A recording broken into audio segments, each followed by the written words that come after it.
Good morning. Ngayon naman, nakikita ko ang pagluluto ng patola na nilagyan ng crab and corn at miswa. Ayan. Para makagalaw ang aking kamay, kailangan ilagay ko itong head strap ng GoPro sa ulo ko. Habang iniinit ko yung mga mantika na nilagay ko dito. Ayan, papakulo rin ako ng tubig para sa ulo ng hipon. Yung mga 1 teaspoon to tablespoon lang ang paglalagay ko ng dito naman ibubusa ko yung malagkit. Kaya kailangan lalagyan ko rin ng mantika. Paglalagay ko mantika, kalahati lang. Pagbubusa ng malagkit para madaling maluto. Saka paunti-unti ang lagay ng tubig. Pag pinakukuluan kasi pag biniglaan yung lagay tubig, matagal bago kumulo yung tubig. Kaya natatagalan lumambot yung arroz caldo, lugaw o goto na ginagawa nyo. Ngayon pakikita ko naman yung hipon. Ayan, may matching sound tayo ng Christmas song para hindi boring. Meron kasi kami bumili yung anak ko dati ng Alexa para hindi kayo makapiright kung vlogger kayo. Sasabihin nyo lang kay Alexa, play Christmas song. Ayan, kapag kasi mga karaoke na sound kaya galing sa mga radio, TV, copyright talaga kayo. Bawal yun. Pero pag si Alexa, pag sinabi nyo magpatugtog play Christmas song, iba-ibang makarinig yung magpamasko, awitin pamasko. Pag naman sinabi nyo love song, o kaya yung mga alam niyang sa kanta, pag di niya alam, hindi niya patutugtugin. Ganun. Oops. Mano na, sumobra na yung bugas ng kamay, kaya mahalaga malapit ang lababo. Yung kasing panggisa ko, may panggisa ako para sa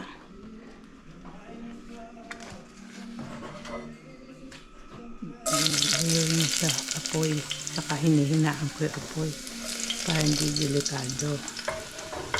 Yan, kasi nahango ko rin yan.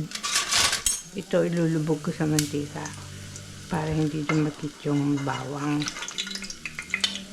Yan ko igigisa yung minarinate yung bangus na tiyempong kasi na merong bangus na pambago.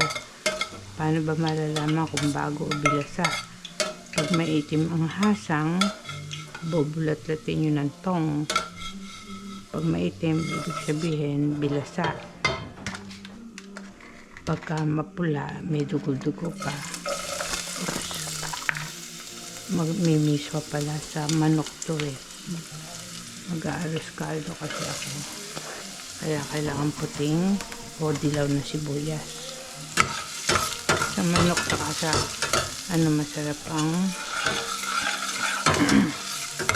sa baka masarap ang pulang sibuyas.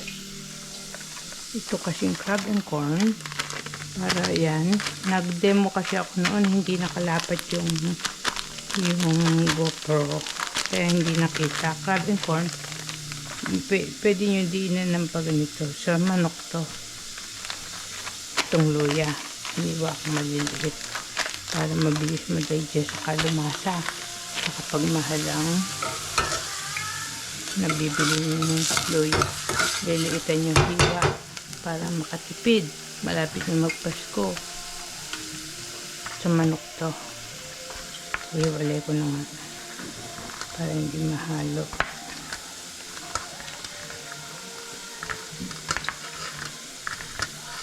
Ihiwalay ko ang bawang. Saka kadalasan pati sibuyas at luya pag nag-igisa ako. Kasi ano siya,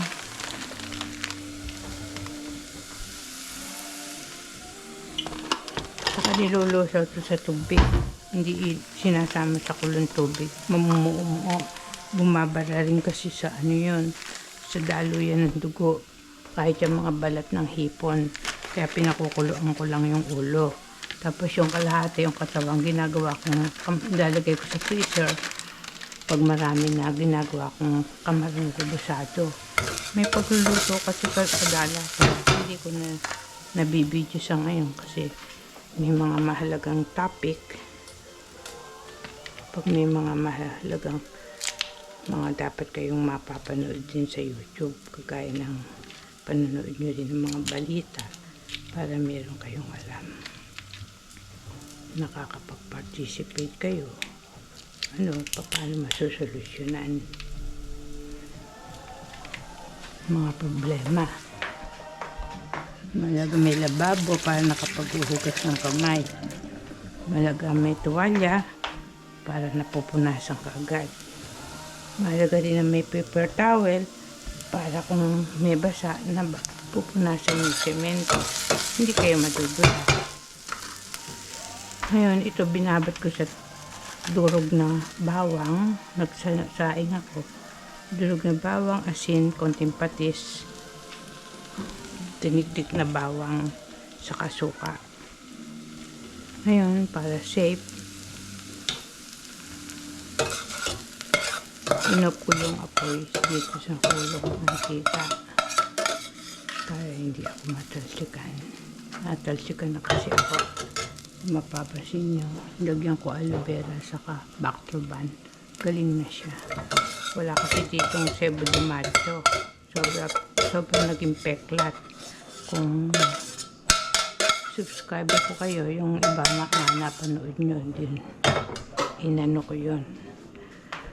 Binlog ko rin yung naging peklat. Yan, susunod dito yung ngayon, siguro natalsikan siya ng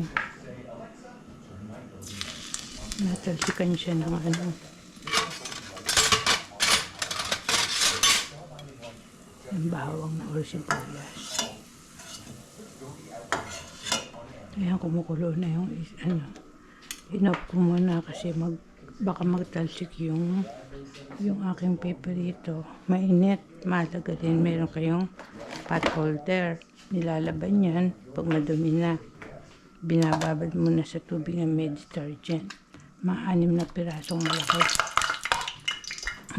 Yung ganong sistema ang aking, kaya ako nadalpisa na kulong mantika dahil sabay-sabay ako magluto. Ngayon, lalagay ko na to. Magdamag tong ibinabad sa suka, asin, bawang, tinikdik na bawang, saka konting patis. Ngayon, ito naman bukas iluluto. Lalagay sa ref. Tatakpan nyo itong plastic wrapper. Ayan. Nabibili yan sa Costco, saka sa ibang store.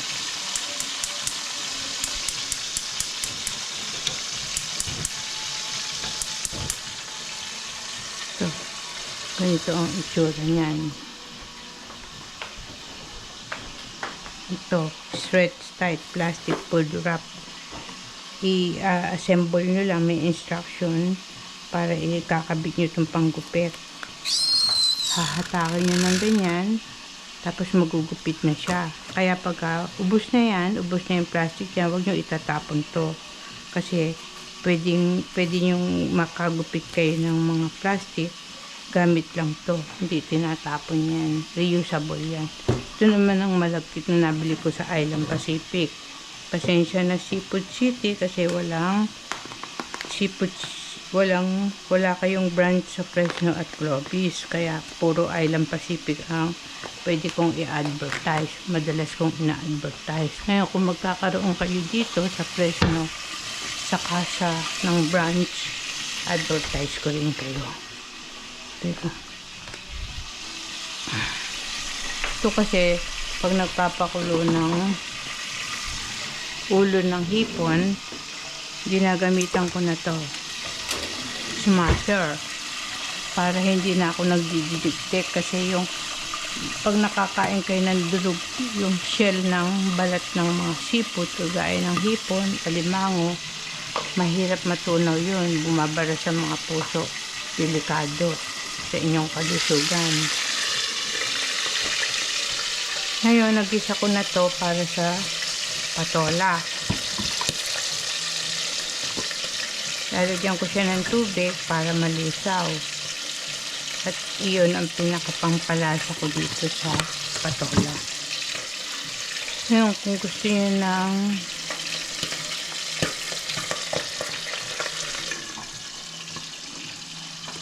may pork cubes,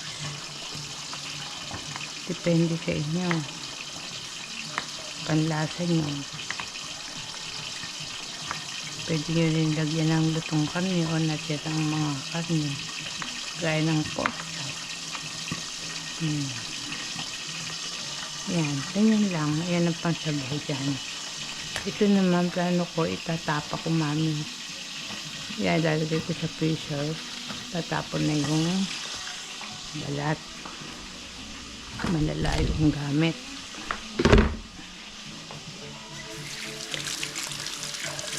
Hugas. Kahit hindi laging nagsasabon, kung may sugat ang kamay nyo, pwedeng katas ng aloe vera. Kaya madalas meron akong aloe vera dito. Yan, pinagsasabon ko yan. Gamot din yan sa sugat ng mga pet. Kung may alaga kayong mga aso. Ngayon, ito, dito ko ilalagay itong sabaw niyan para iluto ito. Yan, sa kamiswa. Yan. Paano yan? Paano nyo sasalain ngayon yung ulo ng hipon?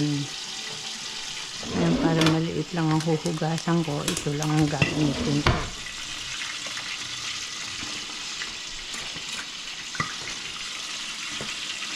Ayan.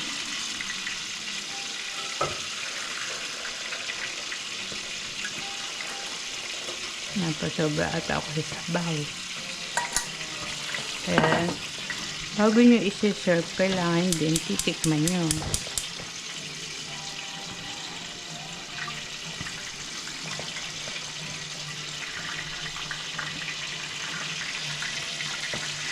Minsan kasi yung mag-iingat kayo sa paggamit ng sandok para hindi magkaroon ng pagbabago ng lasa. Kung gusto nyo rin lagyan ng isang itlog, panating itlog, pwede rin. Dahil medyo may problema itlog ngayon dito, kaya lalagyan ko siya ng itlog pugo. Yan, para malinamnam. Ngayon, babatuhin ko yung itlog pugo. Ayan. Kaya mahalaga kuluan tubig. Kasi yung mga itlog-itlog na yan galing sa puwet. Kaya mahalaga naguhugas palagi ng kamay. Kaya yung ibang nagre-report kasi baka hindi naguhugas ng kamay. Kaya nadali ng mga problema. Nadadamay tuloy lahat ng itlog. Kaya pwede nilang gawing itlog na pula. Kasi yung asin nakakamatay ng mikrobyo. Ayan. Ayan. Kasi ang itlog na mga dati kong video vlog sa description, sinasabi ko, ano ba ang sustansya ng nilagang itlog? Binating itlog, piniritong itlog, magkakaiba sustansya niyan. Kaya kung hindi pa kayo nagsusubscribe, marami kayong matututuhan pag binasa nyo ang description ng aking mga video vlog dati. Yan. Yan, napiprito ko. Pag bibili ako kasi hindi naman ko dinidip fry yung piniprito ko, ginaganyan-ganyan ko lang siya. Hindi ko ginaganyan-ganyan sa kalan. Siyempre masusunog ang bahay. Yun. Dapat alam din yun. Yan, ito kumulo na. Ngayon, lalagay ko na itong patola. Oops, na Yosef na hublog. Hugasan nyo kaagad. Ito naman, dumi. Tapon na. Kasi lahat ng pagkain, putas, gulay, galing sa lupa. Kaya mahalaga kulo.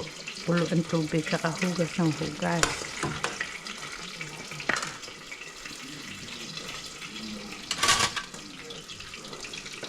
Malayo kasi yung pinanggagaling ng tinidor.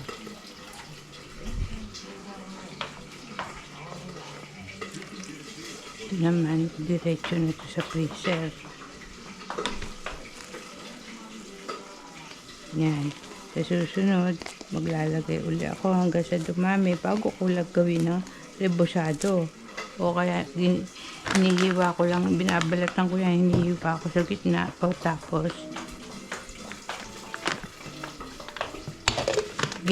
pinipilito ko sa konting mantika na may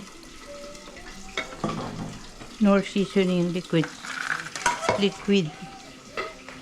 O mabibili rin uli yun sa Island Pacific.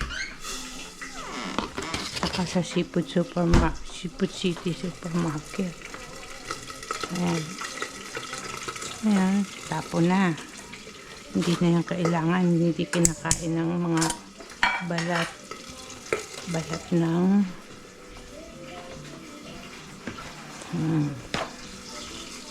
ganyan. Ito, pag nilalampaso ko to sa tubig na may asin, kasi minsan pag detergent at Clorox din, dahil naaalis niya yung mga mikrobyo sa semento. Ito, lalagay ko yun sa freezer mamaya. Kukuha nga pala ako tinidor.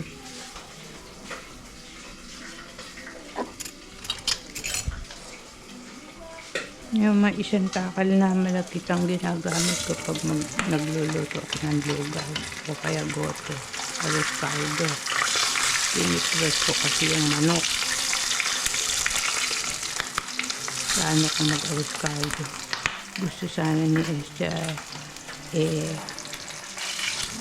champurado, kaso yung kakao na nabibili ko sa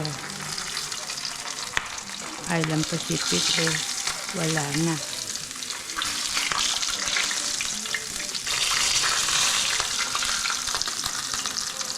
Hinahinaan yung apoy kasi pag pinag-tip out yun, parang watusi.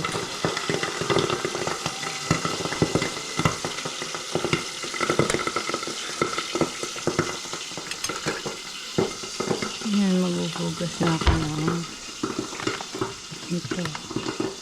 May isang takal. Magawa akong lugaw.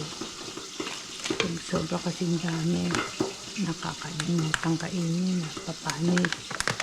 May isang takal. Masarap ang masal pag mabinaw. Siyempre, hugasan mo na.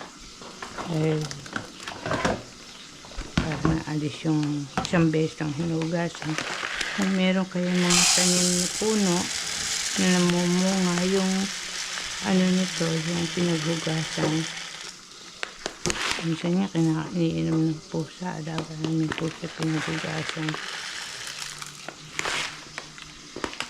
Shield nyo mabuti para hindi mapasok ng likabok saka aangat sa cabinet. Kasi pag hindi inangat sa cabinet, pag naabot ng pusa, pagkainan niya na papasok ng mikrobyo.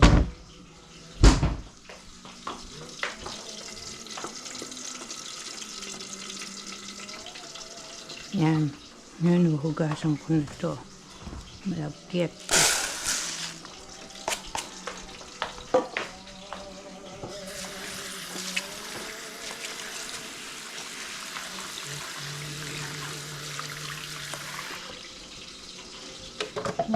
Ito, pwede nyo gawing tabo, pwede lalagyan ng mga sabaw ng yung mga tubig ulam, pang sahod tubig ulam ko yun. Pwede din pang sahod ng sabaw ng bigas, hugas bigas. Meron ako doon sayote. Papatubuin ko, masarap kasi ang dahon ng sayote sa sabaw ng hipon.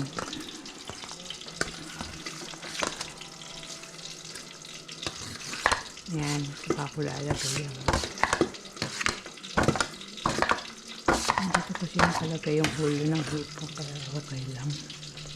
Pwede na rin siya lagay yung isang bawang. Tapos, medyo malambot na yung patola. Pag malambot na yung patola, pwede nang ilagay ito. Hahaluin nyo mabuti. Kasi sabi ko, pagkabuo, delikado sa puso. Saka magugat pa po ng utak. Kaya minsan mga napaparalyze yung iba. Kasi nabara. Ito namang miso, nabili ko yun sa Philippines. Lahati lang kasi malakit. Lumalapot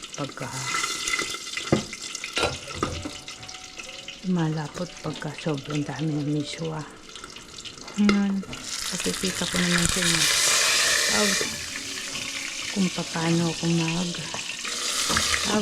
mainit. Kung paano ako luto ng malakit. Ito, alisin na yung buto. Ito. Paano ako mag-isa ng nalagay ko na muna ito dito.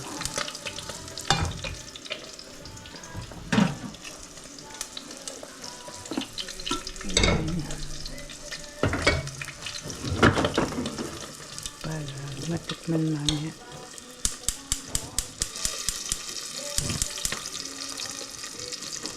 Kung okay na yung niya.